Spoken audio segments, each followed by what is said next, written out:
Dan ini di sini hanya dapat 3 juta loh. Dari mana itu? Ini kan lembaga ini, gereja punya ini. Iya. Pengembangan perempuan ini harus dikasih cukup untuk turun ke Papua ini, karena perempuan itu kehidupan ini. Iya.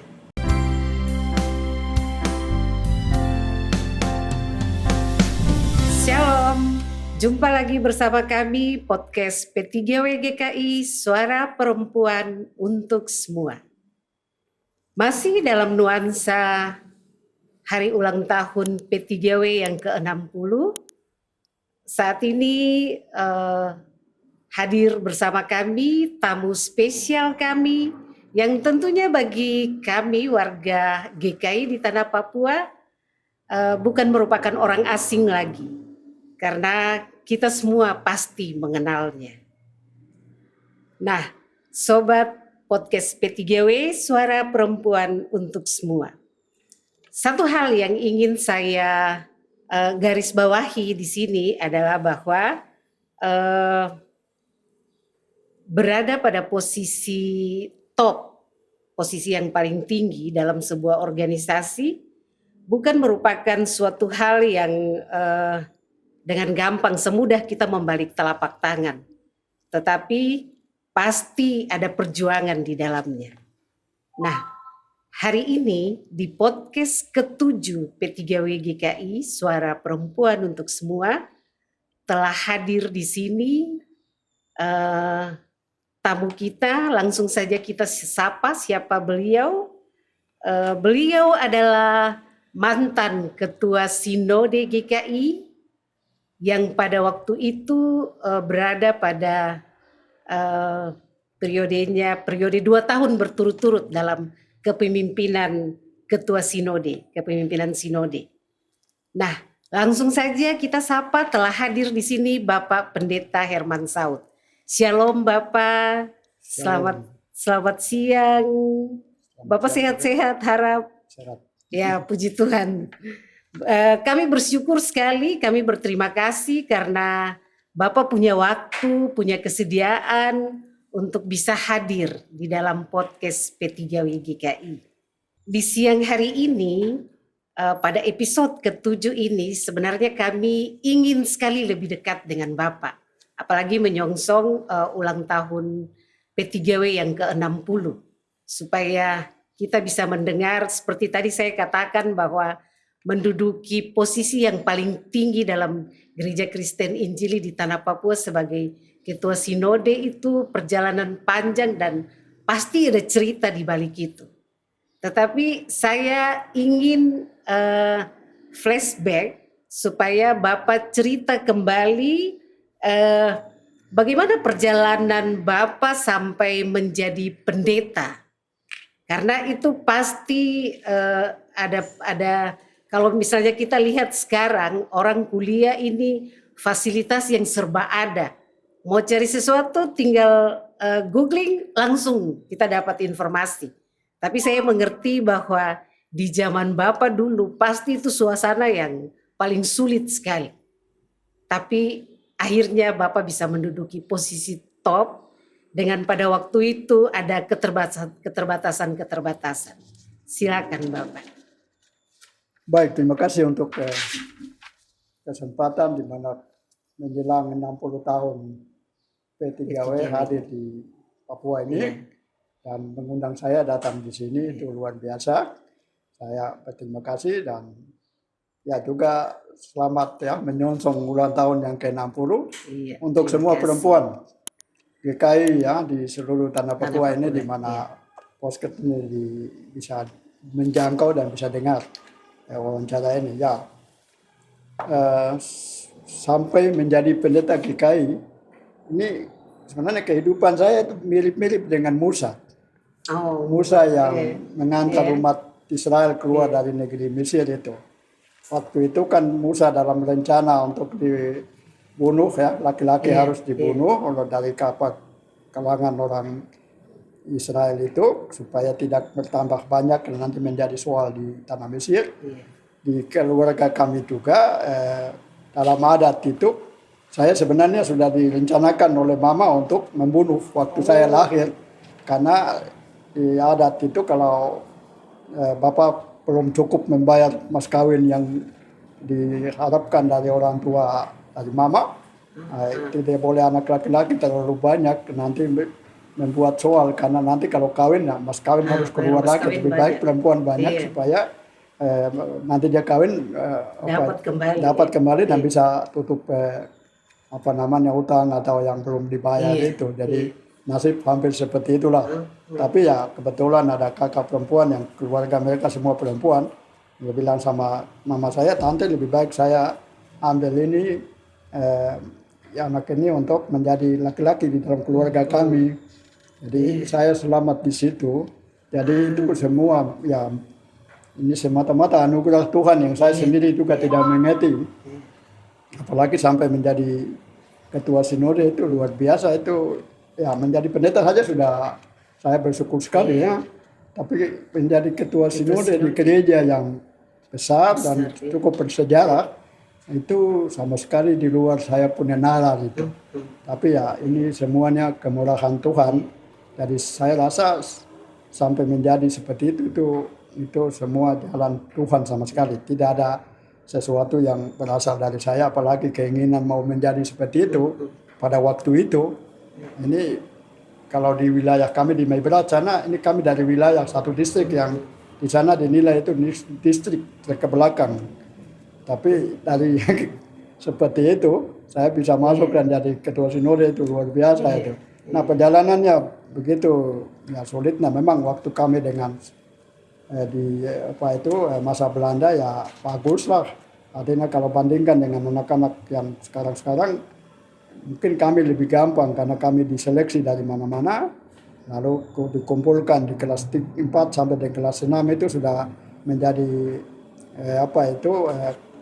itu pilihan lah dari semua siswa-siswa yang ujian di sini seperti di wilayah Jayapura ini kan dari Sarmi sampai Genyem itu semua kumpulnya di Yoka, tapi diseleksi nilai terbaik, lalu mereka bisa dari kelas 3 kampung, mereka nanti mengambil lanjutan studinya di kelas 4 sampai kelas 6.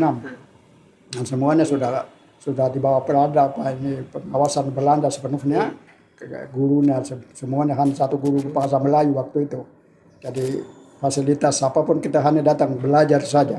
Kita yang lain-lain kita tidak perlu, apalagi bayar SPP seperti sekarang kita tidak butuh itu. Jadi kehidupan mudah lah. Nah, sampai ke Manokwari pun saya masuk di SMP. Jadi keinginan menjadi pendeta sebenarnya sudah tumbuh di kampung. Jadi saya mau menjadi pendeta itu sudah saya melihat itu waktu itu Bapak Pendeta Ruben Bumbiak ini orang Papua pertama yang jadi pendeta di wilayah kami. Dan saya pikir saya juga bisa jadi seperti Bapak itu. Dan saya juga berdoa kalau bisa ya seperti itu. Di kampung saya juga cukuplah punya iman. Jadi itu akhirnya sambung ke Manokwari, keinginan itu. Kebetulan waktu itu Bapak Pendeta Kuiko almarhum, dia yang jadi sekretaris resort waktu itu. Jadi kami dari SMP langsung ke sekolah teologi ini untuk 6 tahun.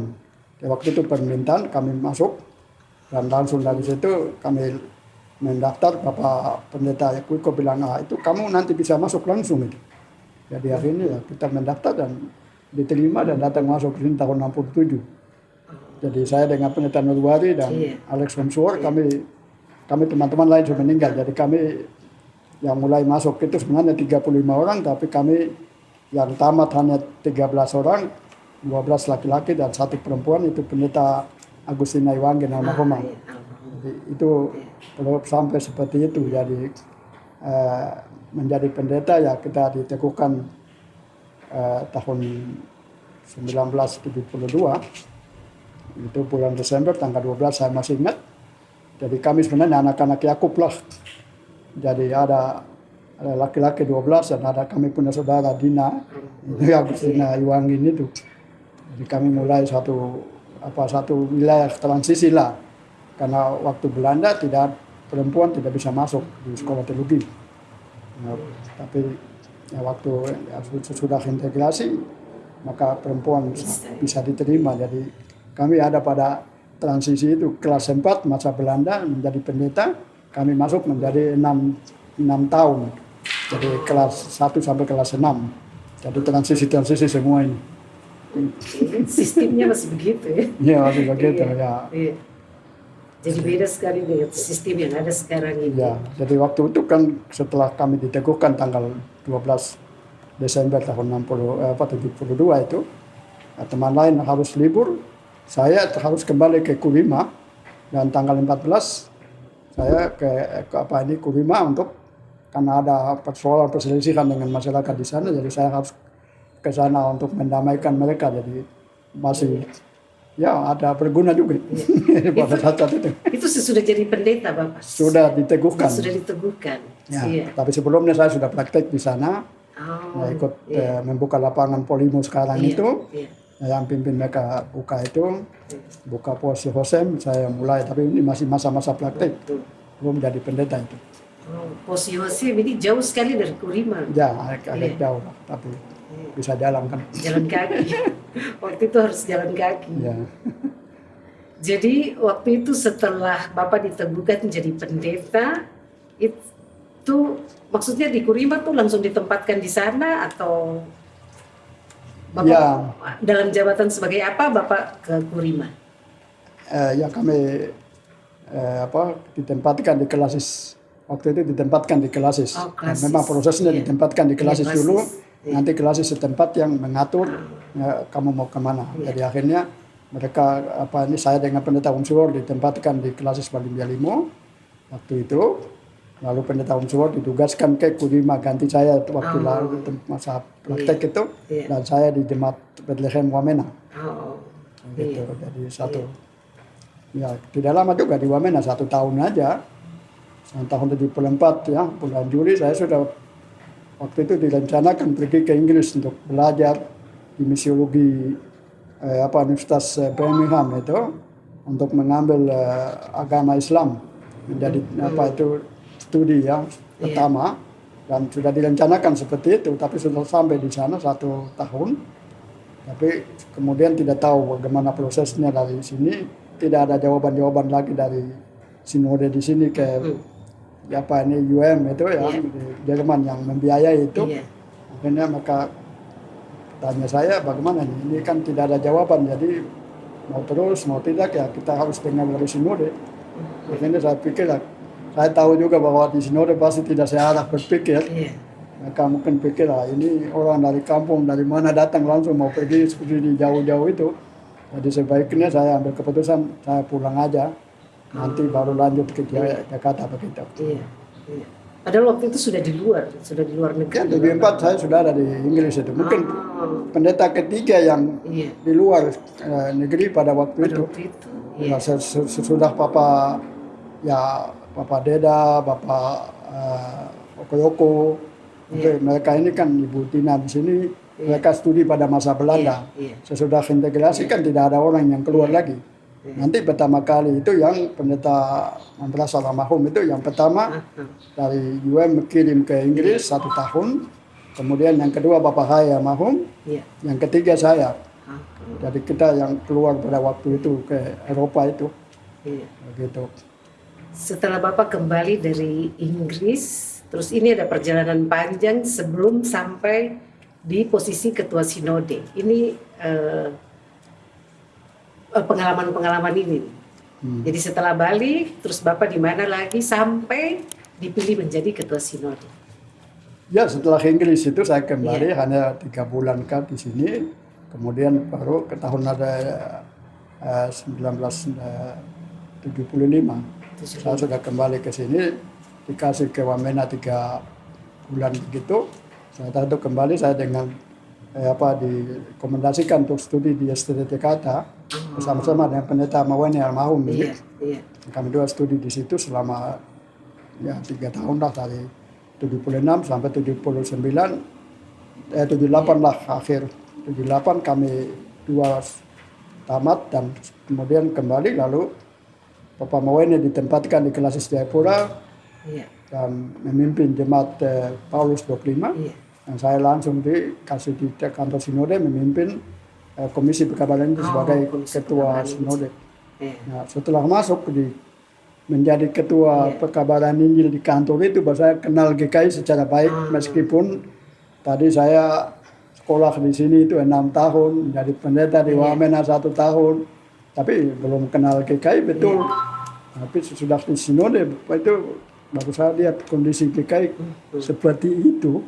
Dan waktu itu ya tidak terlalu maju-maju seperti sekarang. Waktu itu semua ketergantungan ke Belanda itu kuat sekali. Jadi segala hal di kantor sinode dibiayai oleh orang dari keuangan Belanda. Tidak ada satupun dari jemaat-jemaat GKI ini. Ya, padahal sebenarnya kalau mau lihat gereja ini dari awal itu waktu Belanda mempersiapkan itu sebenarnya dari proses itu sudah diberikan keleluasan untuk mandiri gitu dengan sistem keuangan itu persentase, bukan target. Tapi kemudian ya kebingungan terjadi di tengah jalan, akhirnya kembali ke target dan kemudian kembali lagi ke persentase dan macam-macam begitu. Nah seperti itu, jadi nanti masuk di situ baru saya ikut di perkabaran Injil 1 tahun ya, 1 tahun 79, tahun 80 di Biak sidang sinode ke-9 di Biak itu dipilih menjadi sekretaris sinode pada saat itu. Nah dari sekretaris sinode baru mulai tahu seluk-beluk GKI, kelemahannya, kelebihannya dan seterusnya. Seperti itu. Nanti jadi ketua sinode saya belum. Nanti setelah 4 tahun dari sekretaris sinode kembali. Nah waktu itu setelah selesai itu sinode juga yang baru tidak menempatkan di mana saya harus tempatkan, entah di Klasis atau di mana. Saya tinggal saja. Ini istri saya ini suster di Sendani waktu itu. Jadi akhirnya saya waktu itu anak kami yang kedua yang sekarang dokter di Anggrek, Ruth, dia lahir, jadi saya jaga anak ini saja dan mama pergi kerja dan saya jadi babysitter lah di rumah selama 1 tahun.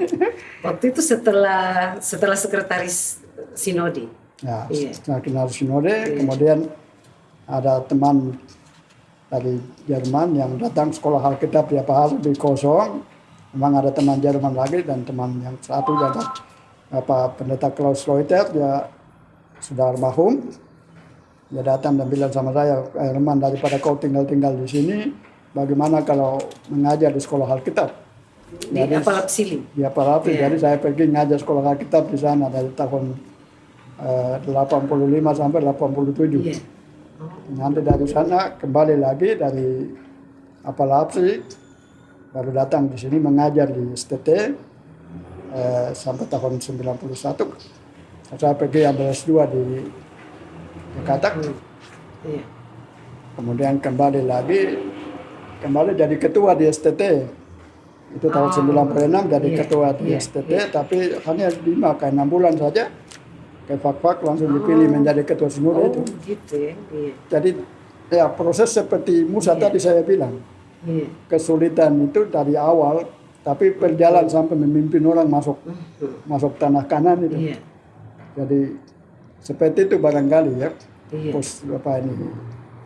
Yang saya lihat di situ, ya saya waktu kerja ya sekarang kan mau jadi ketua sinode itu kampanyenya luar biasa ya. Malah ada yang main uang juga. Mungkin waktu saya dipilih itu nggak ada yang main uang, saya nggak tahu. Tapi saya sendiri nggak punya semacam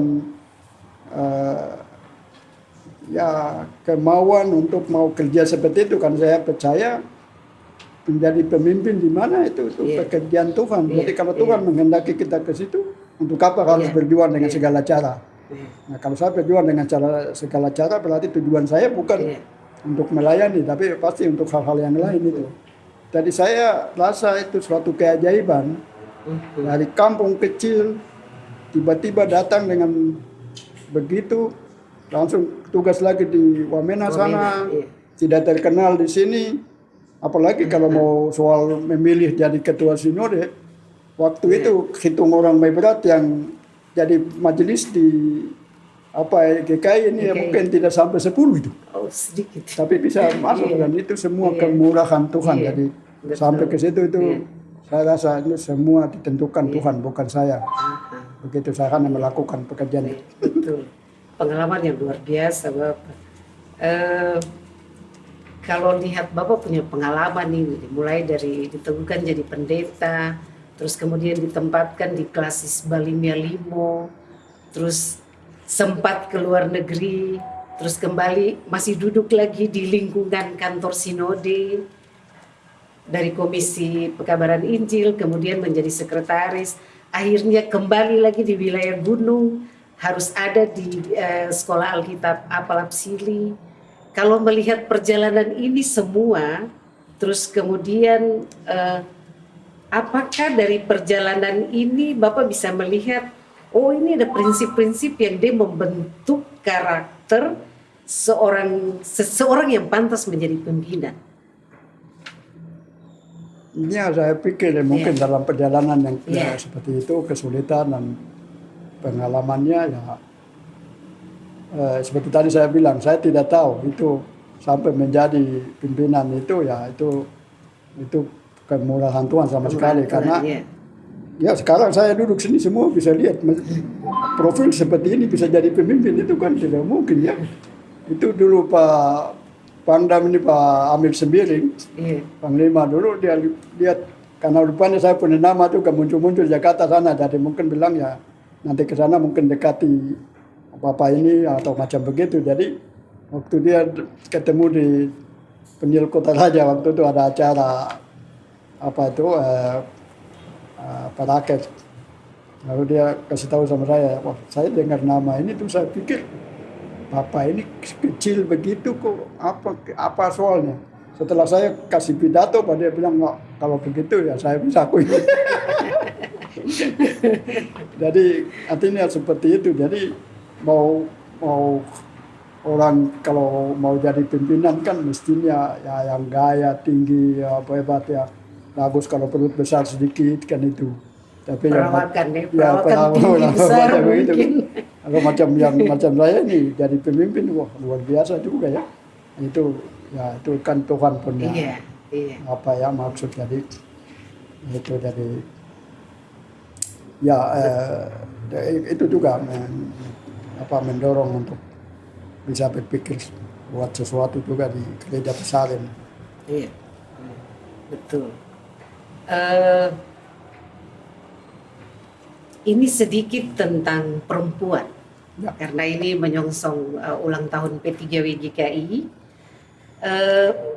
Waktu semasa kepemimpinan Bapak waktu itu sebagai Ketua Sinode, kalau Bapak lihat adakah hal yang paling berkesan lalu harus diwujudkan dalam kebijakan gereja khusus untuk perempuan, itu adakah tidak waktu itu?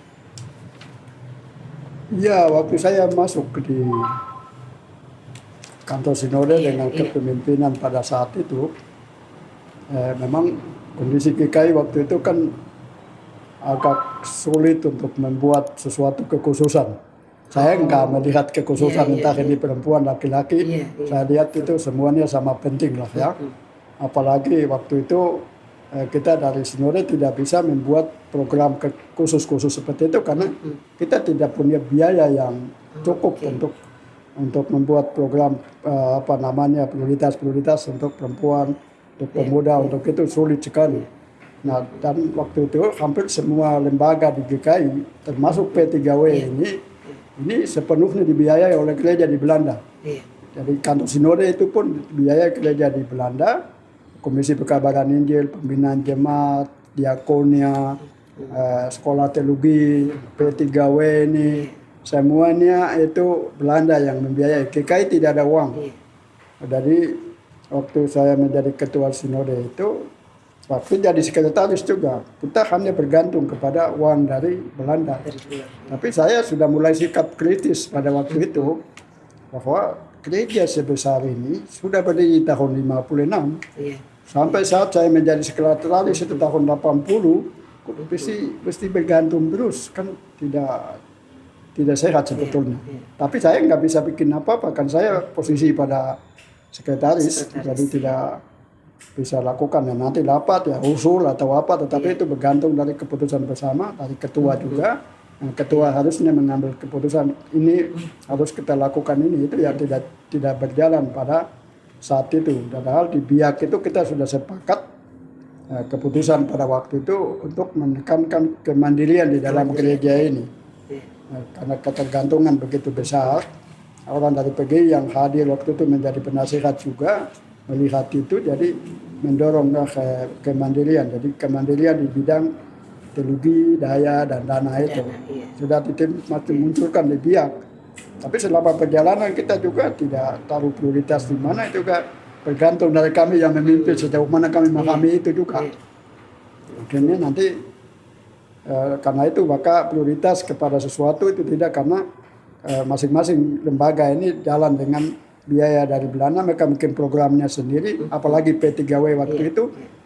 Atau apa nih PLPS dulu ya, asrama Pak Modibo di sini, Bu Hans Meyer dan Volker si apa ini Yoka itu di Pekaya itu, semuanya mereka jalan atas bantuan dari Belanda. Gereja ini tidak punya uang untuk mendukung itu. Akhirnya kita sebagai pimpinan tidak hanya mendukung aja, ya apa yang merekomendir, apa yang mereka mau apa lakukan dan mereka minta, itu aja yang kita lakukan waktu itu. Jadi memang saya lihat peranan perempuan memang penting, artinya waktu di sinode itu saya lihat artinya perempuan ini mereka bekerja, mereka nggak pernah sungut, tidak membangkang lagi ya. Kalau dalam pertemuan-pertemuan penting sidang atau apa, mereka tidak pernah bicara banyak, tapi mereka kerja dengan baik. Nah, saya rasa, ini saya bilang dulu waktu jadi ketua sinode, saya bilang perempuan ini 98% itu mereka kerja bagus. Laki-laki ini mungkin kembali Pak, itu kita kembalikan 28 barangkali yang bisa kerja bagus, selebihnya itu membangkang, tukang protes juga banyak itu. Jadi itu apa artinya perempuan punya tempat. Saya masih ingat waktu kami sidang sinode tahun 10 di Manokwari itu Bapak Oso Kamahom, nah, mereka pimpinan sinode pertama di Japura ini. Nah, itu dia bilang dia bergembira sekali karena satu sidang sinode menghadirkan perempuan yang hampir setengah juga di kesidang itu yang mereka tidak pernah mengalami waktu sidang-sidang sinode sebelumnya. Nah, ini jadi perkembangannya luar biasa. Jadi satu kali di sini waktu itu ibu ibu ini almarhum ini Yoyo Madas. Bicara lalu sedikit tekanan kepada perempuan, artinya peran perempuan macam kurang diperhatikan. Terus saya pikir sebenarnya bukan kurang diperhatikan, sebenarnya sudah diperhatikan juga. Artinya masa Belanda itu sudah perempuan punya tempat.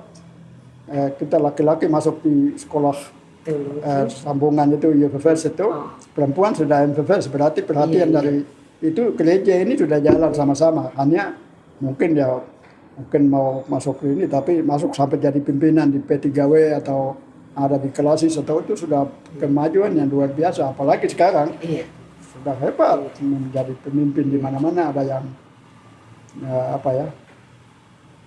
mungkin sekarang belum jadi bupati kan, tapi wakil barangkali sudah ada. Itu kemajuannya dia berproses begitu. Betul ya, kemajuan untuk perempuan. Ya, perempuan sebenarnya luar biasa. Kita di Papua kita tidak ketinggalan.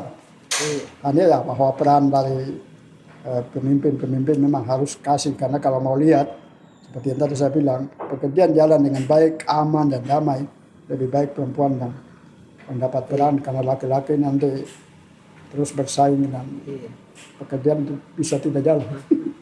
Bapak, kalau saya lihat sekarang, maksudnya Bapak bilang tadi bahwa semua program masih dibiayai dari luar. Kalau kita lihat P3W sekarang, mungkin masih sama seperti itu, bahwa semua program dibiayai dari luar. Tapi ada satu bidang di sini yang namanya bidang kemandirian usaha. Mungkin ini juga bagian dari implementasi kebijakan gereja tentang kemandirian dana. Mungkin itu ya? Ya, jadi itu justru sebenarnya yang ya jalan Tuhan lah. Saya masuk pada saat itu, pada sinode, menjadi ketua sinode, kebetulan juga pada saat saya 1 tahun barangkali sesudah itu, Bapak Yap Sosa almarhum lagi masuk jadi gubernur. Jadi Tuhan bangunlah kesempatan itu. Jadi dari gereja yang tadi saya bilang GKI itu, waktu saya masuk ketua sinode itu, uang dari jemaat masuk di sinode itu hanya 9 juta. 9 juta itu dari 3 jemaat di Jayapura, ini kelas Jayapura saja. Itu dari Penil Kota Raja 3 juta, Pengharapan Jayapura 3 juta, dan Paulus 25 3 juta aja itu. 9 juta masuk setiap bulan. Nah saya ngotot terus ke kelas, kamu store, kita coba kasih naik 50 ke 100, kelas tidak mau.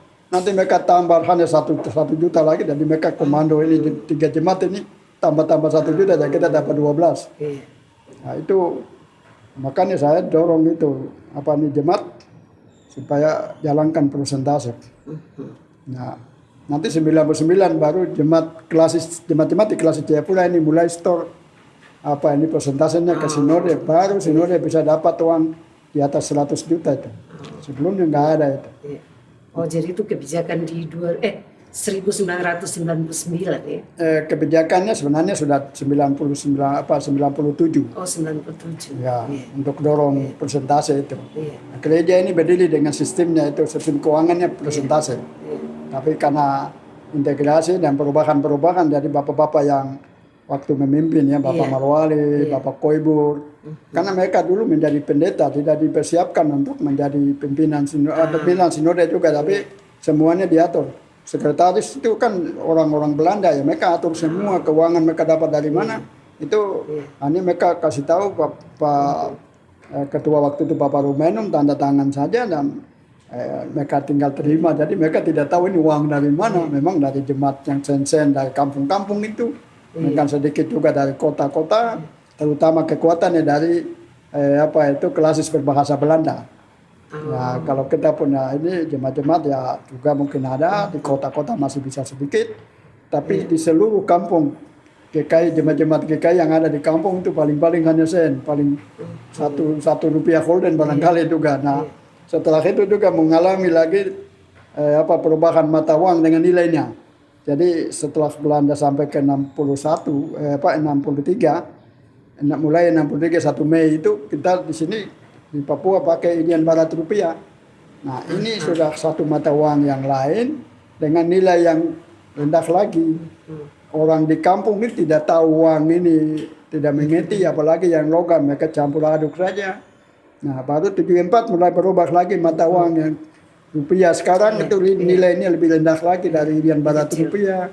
Jadi ini tantangan yang berat sekali untuk gereja kita ini.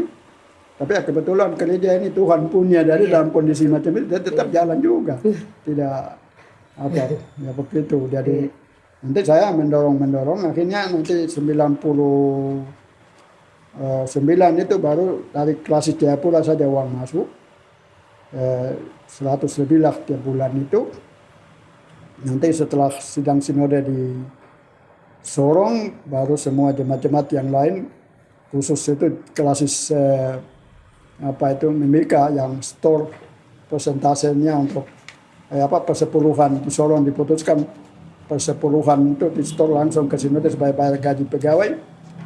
Tapi tidak gampang karena kita sudah masuk di jemaat sudah store, mereka punya uang 60% keluar dari jemaat ke klasis yang kesini, baru tambah lagi macam 100% lagi, jemaat menjadi marah sekali. Tapi kita tetap jelaskan persoalannya, baru jemaat mengerti, oh ya seperti ini. Makanya mereka store dengan sukacita lah begitu. Nah ini sebenarnya tugas ini, saya pikir pendeta-pendeta yang sekarang tugas di jemaat ini harus menjelaskan dengan baik. Dan keuangan ini juga harus dikontrol, jemaat juga harus mengontrol. Kita kasih uang ke klasis, ke sinode, digunakan untuk apa? Karena yang memberi dari jemaat ini kan bukan orang yang hebat-hebat semua. Padahal itu dari anak kecil, sekolah minggu, janda, duda, orang tua, semua ini. Jadi harus lihat ini dan pemanfaatannya juga harus baik. Nah ini itu yang saya rasa ini tanggung jawab berat ke sinode ini karena ketidakadilan juga. Waktu saya masuk saya lihat ketidakadilan yang luar biasa dalam gereja ini, meskipun kita di mimbar itu mengkhotbahkan keadilan, kebenaran, protes pemerintah tidak adil. Di dalam tubuh kita gereja ini tidak adil. Kenapa? Ada pendeta dengan penginjil dan kubu jemaat barangkali yang di pos-pos tidak dapat uang itu, tidak dapat gaji. Tapi yang di kota ini dapat, apalagi yang jemaat besar seperti yang tadi disebutin, mereka dapat sendiri, lalu ditambah lagi honor-honor tambahan, yang lain tidak dapat. Ini kan nggak benar ini. Baru keadilan kita mau beritakan itu ada di mana? Ya, saya pikir ini harus menjadi pekerjaan rumah untuk gereja ini. Sampai sekarang pun uang masuk, tapi soal macam ini tidak adil. Saya dengar ini pendeta-pendeta jemaat ini ada yang punya honor sampai selain dapat gaji dari sinode sekarang, masih punya honor lagi di luar itu. Majelis kasih ada yang mungkin 2 juta, ada yang 1,5, dan 800, bergantung dari jemaat itu. Ketidakadilan yang tetap berlangsung. Padahal mungkin yang di pos tidak dapat. Nah, apalagi kamu pekerjaan yang tadi saya dengar dari Ibu pimpinan sini menyangkut pekerjaan ini, di sini hanya dapat 3 juta. Loh, dari mana gitu? Ini kan lembaga ini, gereja punya ini.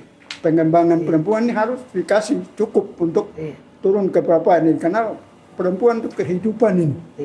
Betul. Ini seringkali dibikin orang bikin kebijakan yang telah betul. Saya lihat di MRP misalnya itu, perempuan itu kan harus yang nanti jadi pemimpin itu anak-anak yang lahir dari laki-laki yang ayahnya orang Papua. Yang perempuan yang punya anak yang dia kawin di luar itu tidak punya hak. Saya heran sekali. Ini keputusan di satu daerah yang mayoritas dalam tanda kutip Kristen. Kok berpikirnya seperti itu? Lalu Injil yang kita beritakan dalam kebersamaan gender dan segala macam ini diterapkannya di mana? Seharusnya ini diterapkan dalam bidang-bidang ini. Saya rasa itu yang saya rasa belum betul kita. Tapi ya itulah kita di dunia, jadi memang selalu begitu. Bapak, yang terakhir ini, saya pikir P3W nanti 2 April itu sudah menjadi 60 tahun. Dengan semua situasi yang tadi Bapak sudah bicara tentang keadaan gereja kita, tapi juga perkembangan yang sudah ada dengan P3W saat ini, walaupun mulai muncul itu masih kecil, tetapi sekarang dia ada seperti ini, P3W seperti ini. Kira-kira Bapak punya harapan apa untuk P3W ke depan? Kalau tadi Bapak bilang ini perempuan yang melahirkan, perempuan yang harus mengerjakan segala sesuatu, Bapak punya harapan apa lagi untuk P3W? Terutama nih untuk memasuki usia 60 tahun, karena ini bukan usia yang masih muda lagi. 60 tahun ini sudah termasuk usia yang panjang, tua mungkin kita bilang. Ya kalau saya tapi saya hanya saran saja untuk yang memimpin di gereja ini harus melihat ini. Karena kalau mau supaya pendidikan untuk orang Kristen, khusus orang Papua juga, supaya menjadi lebih baik, peran dari P3W tidak usah jangan dianggap tidak terlalu penting. Dia harus didukung karena dia sekarang punya peran untuk melayani perempuan ini, pendidikan, pemberdayaan perempuan-perempuan di jemaat-jemaat di kampung-kampung. Jangan lihat yang di kota ini. Kalau di kota, ya kota juga tidak semuanya perempuan-perempuan mengalami semua yang dengan mudah juga. Jadi menurut saya gereja sekarang harus stop. Gereja sudah stop dengan pembangunan fisik itu. Arahkan jemaat untuk memberikan, mereka punya uang yang bangun gedung-gedung yang mewah-mewah ini, itu untuk berikan kepada program kemanusiaan itu, untuk pendidikan, terutama mulai dari perempuan. Pemerintah saja sudah melihat bagaimana mulai menolong ibu yang mulai hamil dan seterusnya untuk menghasilkan manusia berkualitas. Manusia Indonesia berkualitas ke depan itu. Bagaimana gereja tidak bisa lihat macam begini dan terlalu fokus ke pembangunan fisik itu. Bagi saya dulu saya tidak setuju itu, karena memang Injil yang kita percaya dibaca ini Tuhan Yesus tidak ada satu kata untuk bangun gedung, nggak ada itu.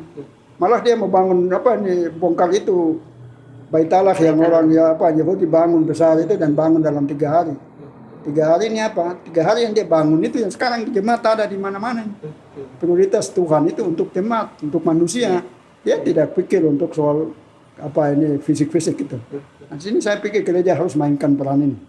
Nah, Tuhan Yesus mulai dengan pekerjaannya, ya mulai dulu dengan terutama kesehatan. Kesehatan ibu dan anak di Papua ini itu rendah itu, terutama di kampung-kampung itu. Anak-anak cepat dan cepat meninggal macam begitu. Padahal kita punya kesehatan ini sudah sampai di kampung, di mana-mana. Gereja nggak usah pergi bangun gedung bikin puskesmas lagi tambah sana tambah sini, nggak perlu. Kasih uang saja, beli obat, beli kasih saja. Waktu ada kesehatan di sana itu ada jemaat situ, itu ada kepala desa, warga gereja ini dibantu saja kalau ada uang di sini. Kurangi hal-hal yang menurut saya pemborosan. Nah, itu dulu saya tidak suka. Tidak suka itu 2 hal yang saya lihat terlalu banyak memboros uang. Yang pertama itu rapat yang tidak terlalu penting. Dan yang kedua itu soal jalan-jalan itu. Itu tidak perlu harus pimpinan sinode misalnya. Saya tidak perlu harus turun sampai ke kampung-kampung itu. Karena di situ ada klasis. Di situ apalagi sekarang ada PPM wilayah. PPM wilayah kan punya kedudukan sama dengan orang di sinode 5 harian ini. Berarti kasih tugasnya dia kerjakan itu. Kalau memang sangat penting ketua harus turun atau PPM harian harus turun, ya baru turun. Nah, itu untuk mengurangi biaya ini. Sehingga biaya lebih banyak untuk kita gunakan membangun manusianya. Betul. Dan saya pikir harus betul kurangi biaya untuk bangun. Pemerintah sudah bangun semuanya, apa yang kurang? Pemerintah bangun jalan, pemerintah bangun kabupaten, semuanya lengkap. Nah, kita jangan ulangi yang pemerintah sudah bikin. Kita bangun manusia. Kita bangun manusia. Lebih banyak siapkan beasiswa. Tidak usah bangun universitas sendiri lagi. Sekarang kan membiayai universitas setengah mati kan itu. Itu beban berat kan. Tapi kalau siapkan beasiswa ringan kan. Nah, orang mau sekolah di Inggris kan, mau sekolah di mana, atau kalau ada orang Amerika di bulan sana bikin universitas ya silakan. Tapi itu harus butuh uang, bukan butuh Jadi saya mau ketuk ini hati dari pimpinan sinode dan semua yang siap ke sinode ini, ke sidang sinode nanti di Waisai tidak usah berkelahi, tetapi ya di Waropen nanti tidak usah berkelahi karena kepemimpinan, tapi berkelahi karena umat ini masih banyak tertinggal. Nah, saya pikir itu penting. Itu saran saya saja. Baik, terima kasih banyak. Ini perbincangan yang menarik sekali dengan Bapak Pendeta Saud, mantan Ketua Sinode, untuk melihat semua hal yang terjadi di dalam gereja ini, tetapi terutama juga untuk program-program bagi perempuan. Seperti apa yang tadi Bapak Pendeta ucapkan, bahwa perempuan ini akan melahirkan kehidupan baru lagi. Dan itu harapan untuk P3W dengan segala program yang ada. Semoga gereja ini dapat melihat semua hal yang terjadi saat ini. Terima kasih banyak Bapak Pendeta Saud. Kita sudah tiba di akhir dari perbincangan di siang hari ini. Kami sekali lagi berterima kasih, bersyukur Bapak Pendeta bisa hadir dalam perbincangan bersama podcast P3W GKI, Suara Perempuan untuk Semua. Terima kasih Bapak. Akhirnya kita akan berpisah. Saya Anatunya mengucapkan terima kasih banyak dan mohon pamit undur diri. Shalom. Terima kasih.